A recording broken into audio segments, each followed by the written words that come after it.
உலகெங்கும் இருக்கும் spiritual tax Tamil நேயர்களுக்கு வணக்கம். நான் உங்கள் பிருந்தா சங்கர். இன்று நம்மோடு சிறப்பு விருந்தினராக இணைந்திருப்பது ஜோதிட உலகின் சூப்பர் ஸ்டார் பிரம்மஸ்ரீ ராம்ஜி பரமஹம்சர் அவர்கள். வணக்கம் சார். வணக்கம். பராபவ வருடம் தமிழ் புத்தாண்டு ஆரம்பிக்குது. இதுல மக்களுக்கு எந்த மாதிரியான ஜாக்பாட்ஸ்லாம் கிடைக்க போகுது சார்? ஜாக்பாட்ஸ் அப்படின்னா என்ன அப்படின்னா, நான் ஒரு விஷயத்துக்காக அப்ரோச் பண்ண அது நான் நினச்சா அது ஒன்றும் பயங்கரமாக கிடச்சிருச்சு அப்படிங்கிறது தான் ஜாக்பாட். மற்றவர்கள்லாம் சாதாரண பலன்களை சொல்லிட்டு இருக்கும்போது நம்ம ஸ்பிரிச்சுவல் டாக்ஸ் மட்டும் ஜாக்பாட்டை ஏன் சொல்கிறோன்னா, இது மட்டும்தான் சார் கிடைக்கும் அப்படிங்கிறத சொல்கிறது தான் நம்மளுடைய நோக்கம். அவ்வகையில் இந்த குரு பகவான் உச்சம் பெறுவது இந்த வருடத்தினுடைய சிறப்பு. சனி பகவான் குருவோடைய வீட்டில் இருந்து எதையும் பண்ணாமல் இருக்கிறது இந்த வருடத்துடைய சிறப்பு. டிசம்பர் 6ஆம் தேதி ராகு பகவான் மகரத்துக்கு போகிறது இந்த வருடத்தோட சிறப்பு. இந்த 3 தான். பொதுவாகவே இந்த பராபவ வருடம்னால என்ன சொல்கிறாங்க, திராவிட நாட்டுக்கு ரொம்ப நல்லது அப்படிங்கிற மாதிரி ஒரு வெண்பாலாம் வருது.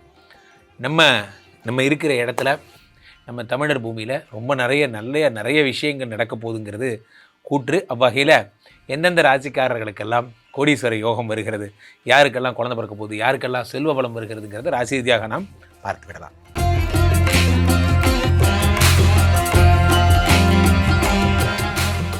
சாமிஜி, சிம்மராசிக்காரர்களுக்கு இந்த தமிழ் புத்தாண்டு கொடுக்கும் 3 ஜாக்பாட்டுகள்னா என்னென்ன? சிம்மராசிக்காரர்களை பொறுத்த வரைக்கும் சிம்ம ராசிரா இது ஓப்பனிங்கெல்லாம் நல்லா தான் இருக்குது, ஆனால் நம்மக்கிட்ட ஃபினிஷிங் இல்லையாப்பா அப்படிங்கிற மாதிரி. அஷ்டம சனி ஒரு பக்கம், இந்த ஆள்கிட்ட போய் மாட்டினேன் சார், அனகோண்டா வாயில் மாட்டின மாதிரியே ஃபீலிங்காக இருக்குது சார். வர்றவங்க பூரா அஷ்டம சனிங்கிறாங்க. எனக்கு பயமாக இருக்குது. நன்றாக புரிந்து கொள்ளுங்கள், அஷ்டம சனி உங்களை ஒன்றும் செய்யாது. காரணம் என்னவென்றால் அது குருவினுடைய வீடு. இதை நான் எத்தனை தடவை உங்களுக்கு சொல்கிறது. 6 குடைவனாக இருந்து 8இல் மறைகிறான். விபரீத ராஜயோகம். இந்த அஷ்டம சனி பீரியடில் தான் நீங்கள் கடனே அடைக்க போகிறீங்க. இந்த கடனெல்லாம் அடைக்க போகிறதே இப்போ தான்.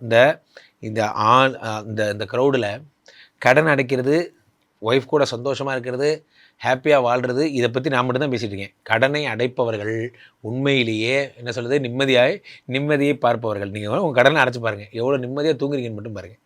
அப்போது 6 குடையவன் 8இல் மறைந்து விபரீத ராஜயோகம் பெற்று இந்த அஷ்டம சனியில் இந்த தமிழ் புத்தாண்டுக்கு அப்புறம் தான் நீங்கள் கடன் அடைப்பீங்க. Point number 1.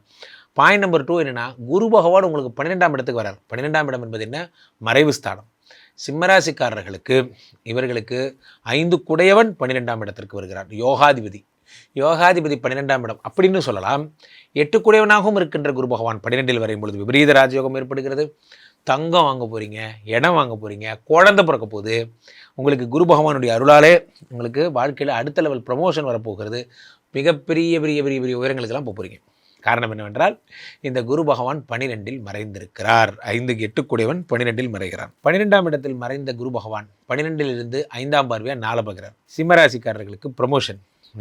ஹுக்கும் டைகருக்கா ஹுக்கும் அப்படிங்கிற மாதிரி. கம்மனில் அவங்க பேச்சை கேட்காம அதெல்லாம் இருந்தவங்கெல்லாம் இனிமே பார் நான் தான் பாஸ் அப்படிங்கிற மாதிரி நீங்கள் பாஸ் ஆகிடுவீங்க. உங்கள் கையில் பவர் கொடுத்துருவாங்க. எந்தெந்த டீம் மெம்பர்லாம் உங்களுக்கு எதிராக நீங்கள் சொல்கிறத கேட்கலையோ அவங்களுக்கு உங்களே பாஸ் ஆகி நீங்கள் சொல்கிறபடி எங்கள் அதிகாரம் பவர் கிடைக்கும். அரசியல்வாதிகளாக இருந்தாலும் பவர் கிடைக்கும். உங்களுக்கு கவர்மெண்ட் ஆஃபீஸர்ஸாக இருந்தாலும் எக்ஸ்ட்ரா பவர், சிறப்பு பதவி அப்படிங்கிற மாதிரியான. பார்த்தீங்கன்னா ஒரு துறை பார்த்துட்டு இருந்தேன் சார், இப்போ சிறப்பு கூடுதல் பதவி அதெல்லாம் நடக்கும்.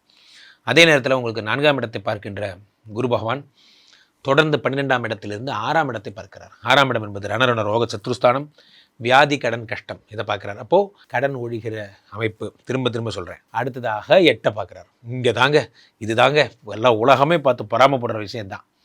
அது எல்லாருக்கும் பாருங்கள் சார். ஒரு கதை உண்டு.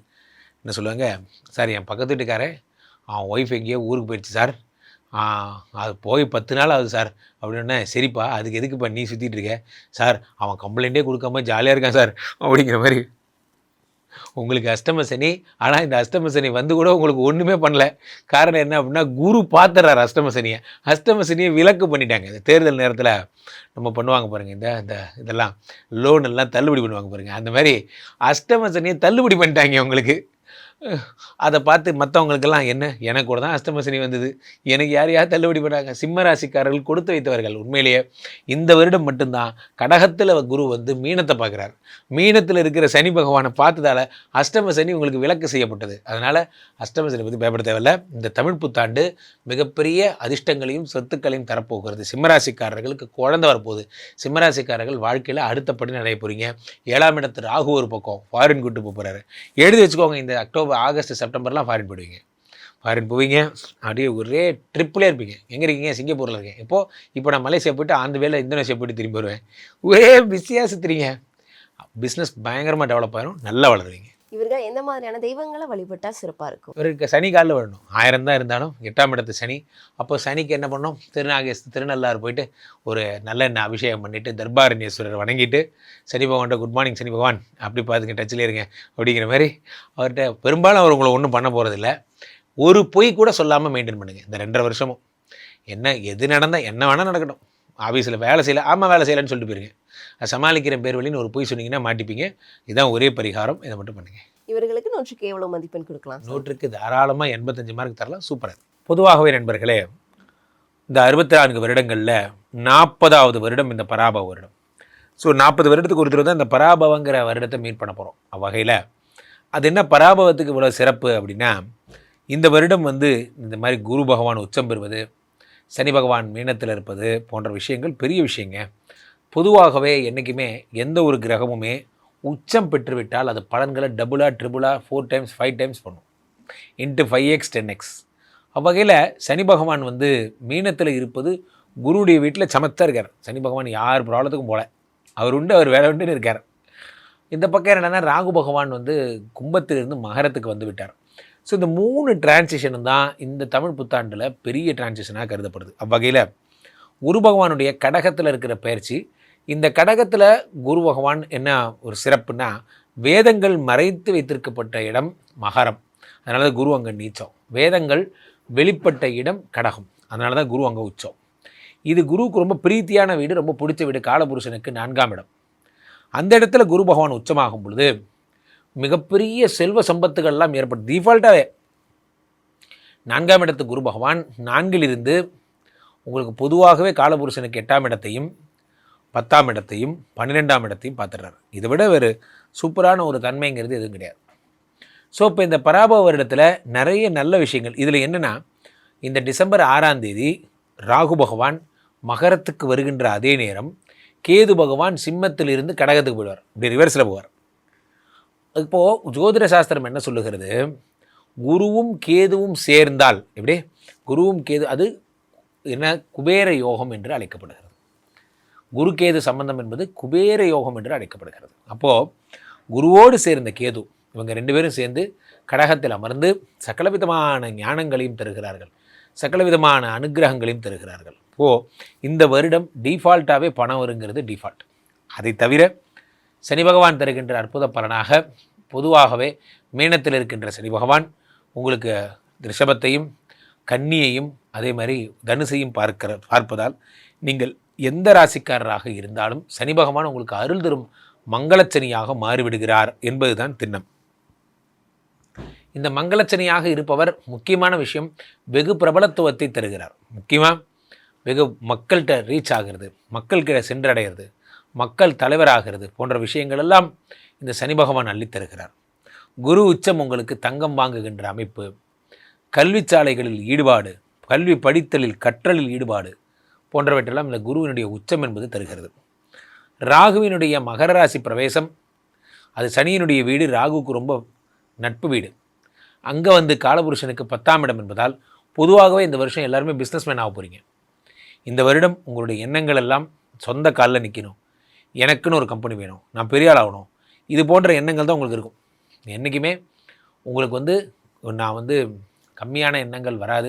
இன்னொருத்தட்ட வேலை பார்க்கணுங்கிற எண்ணத்தை தாண்டி நீங்கள் ஒரு கம்பெனி வைக்கணுங்கிற எண்ணம் உங்களுக்கு வந்துடும். காரணம் சனி பகவான் 10ஆம் இடத்தோடு ராகு பகவான் தொடர்பு கொள்கிறார். 10லே ஒரு பாவி இருந்தால் அரசனை போல் யோகம் உண்டுன்னு சொல்லுவாங்க. 10ல் ராகு இருக்கும் பொழுது, காலபுருஷனுக்கு 10ஆம் இடத்துல மகரத்துக்கு ராகு வரும் பொழுது மிக பிரம்மாண்டமான விஷயங்கள்லாம் ஏற்படுகிறது. ஆக பொதுவாகவே அவங்கவுங்க இடத்துல இருக்கான்னு வச்சுக்கலாமா. ராகு பாவி 10ஆம் இடத்துல தான் இருக்கணும். காலபுருஷனுக்கு 10ஆம் இடம் மகரம் வந்தாச்சு. இந்த பக்கம் குரு கடகத்தில் இருந்தால் தான் சிறப்பு, இங்கே தான் உச்சம், வேதங்கள் வெளிப்பட்ட இடம், அங்கே அவர் சிறப்பாக இருக்கார். நம்மால் சனி பகவான் ஒன்றும் பண்ணாமல் இருந்தால் போதும். அப்போ அவர் ஒன்றும் பண்ணாமல் இருக்கணும்னா குரு வீட்டில் இருக்கணும், அது மீனத்தில் இருக்கார். ஓகே, ஆக பராபவ வருடம் மிக பிரம்மாண்டமான விஷயங்களை தரப்போகிறது என்பதில் எந்த மாற்று கருத்தும் இல்லை. ரொம்ப அருமையா சொன்னீங்க சுவாமிஜி. மக்கள் உங்களை தொடர்பு கொள்றதுனா எப்படி தொடர்பு கொள்றது? மக்கள் என்னை தொடர்பு கொள்ள வேண்டும் என்றால் ஸ்ரீமடத்திற்கு வர்றது பெஸ்ட்டு. கீழே போயிட்டு இருக்க இந்த 2 நம்பரை கூப்பிடுங்க. உங்களுடைய சொந்த ஜாதகத்தை பார்த்து கொள்ளுங்கள். உலக புகழ் வாய்ந்த நமது விஸ்வரூப விஷ்ணுமாயா எழுந்தருள் இருக்கக்கூடிய புனிதமான இந்த ஸ்ரீமடத்திலே எங்கே திரும்பினாலும் ஸ்ரீமடம் தான். என்னோடய இன்ஸ்டா பேஜெல்லாம் பாருங்கள், ராம்ஜி சுவாமிகள்னு வரும். இந்த ஸ்ரீமடத்திற்கு ஒரு முறை வந்து டைரெக்டாக பார்த்துட்டு ஹோமம் பண்ணி கன்சல்டேஷன் எடுத்துகிட்டு போகிறது சிறப்பு.